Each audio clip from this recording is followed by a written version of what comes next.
Bismillah ya, kali ini mau bahas tentang Barbie Syndrome teman-teman. Kalau di video yang lalu aku bahas tentang apa sih yang mungkin terjadi ketika seorang lelaki sebetulnya menghadapi persiapan pernikahan ya. Jadi aku mau recap dulu yang kemarin.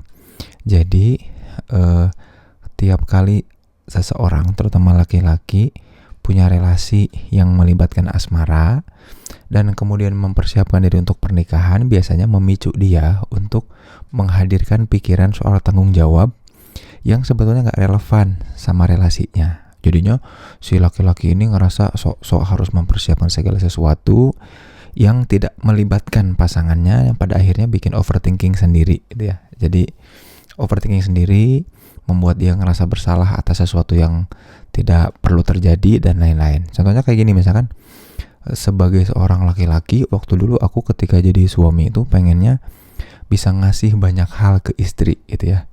Maka ketika ada peristiwa di mana aku naik motor berduaan sama istri, tiba-tiba di tengah jalan udah macet, terus kehujanan, hujan gede, aku ngerasa aku gagal sebagai lelaki yang baik, sebagai lelaki sejati. Karena apa? Karena aku membiarkan istriku kehujanan gitu ya. Nah, di dalam hati aku mikir aku gagal sebagai seorang suami, bahkan melindungi seorang istri dari hujan aja aku nggak becus. Dan ketika pulang ke rumah, aku kemudian minta maaf, aku mengakui sebagai lelaki aku gagal, tapi istri aku malah bilang kayak gini, bahwa peristiwa hujan-hujanan berdua itu adalah peristiwa yang so sweet, yang terbaik dalam kehidupan rumah tangga kita sejauh itu. Hah? Kan aku aneh ya. Nah, karena tadi balik lagi, di pikiran laki-laki itu ada tanggung jawab berlebihan yang tidak relevan, yang kalau aja dilibatkan si pasangan itu sebenarnya kita akan baik-baik aja. Nah, itu kecenderungan yang harus diwaspadai di laki-laki. Kalau di perempuan kayak gimana ya? Ada pertanyaan kayak gitu kan kemarin. Terus kalau di perempuan seperti apa? Nah, di perempuan justru ada yang namanya Barbie Syndrome. Ya, jadi setiap kali seorang perempuan terlibat dalam relasi yang melibatkan asmara, maka otomatis akan menghadirkan imajinasi atau ilusi yang namanya Barbie Syndrome. Yaitu pertanyaan, akankah aku diperlakukan bak seorang putri? Gitu dia. Jadi, akankah dia treat me like a princess? Nah, itu menjadi pertanyaan utama di dalam pikiran tiap kali ada relasi yang romantis, relasi yang melibatkan asmara. Termasuk juga erat kaitannya ketika seseorang kemudian nanti mempersiapkan menikah. Keraguan, pertanyaan, dan kekhawatiran soal apakah aku akan diperlakukan dengan baik itu muncul dalam bentuk Barbie Syndrome tadi gitu. Nah, beda dengan laki-laki yang kemudian itu jadi error, artinya dia salah ngambil kesimpulan, salah berasumsi, salah menentukan perilaku, salah menentukan prioritas. Nih kalau buat laki-laki ya. Kalau perempuan mah enggak, justru yang menarik, Barbie Syndrome ini tidak menghadirkan error apapun sebetulnya, malah ngasih persiapan untuk, nah biasanya jadi dua hal nih. Satu, ngasih persiapan untuk pun kalau aku tidak mendapatkannya, aku siap untuk mempersiapkannya. Jadi gini, aku jadi punya harapan bahwa aku akan ditreat seperti seorang putri gitu ya. Nah, maka aku akan mempersiapkan itu dan mempermudah pasanganku untuk melakukannya. Jadi beda sama laki-laki yang kemudian jadinya berlebihan, berasumsi, akhirnya punya standar yang aneh, gak relevan, yang gak melibatkan pasangan. Kalau perempuan enggak, justru dia make sure bahwa aku kelak, karena aku udah punya bayangan akan diperlakukan seperti seorang putri, maka aku pun akan menyiapkan tools-tools, upaya-upaya, kode-kode, bahkan juga SOP supaya pasanganku treat me like a princess gitu. Itu yang pertama tuh. Atau kemudian yang kedua, dia kemudian langsung segera memetakan realitas. Kayaknya realitaku tidak mungkin menghadirkan perlakuan.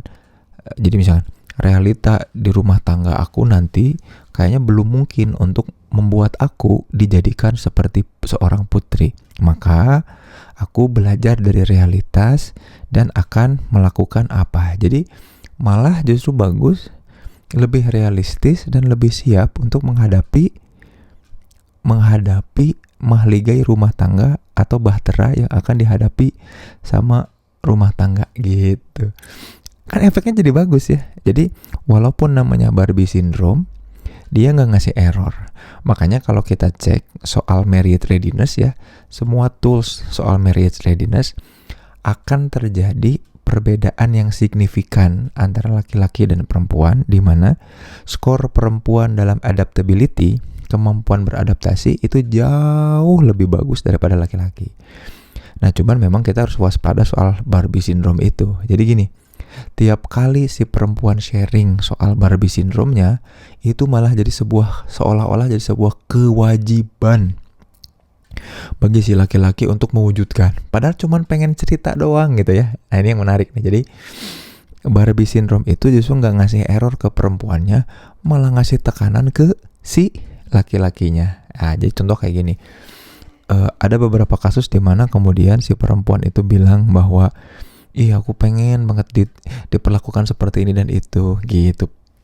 Padahal itu lagi Barbie syndrome, dan sebetulnya si perempuan tuh akan cope with that, akan bisa mengcoping itu. Tadi ya udah punya dua media atau metode gitu dalam mengatasinya. Cuman karena kedengerannya bagi si laki-laki itu jadi aku harus melakukannya, aku harus mewujudkannya, itu malah jadi sebuah bentuk tekanan yang ini biasanya laki-laki pada ngeghosting gitu karena ngerasa tidak sanggup untuk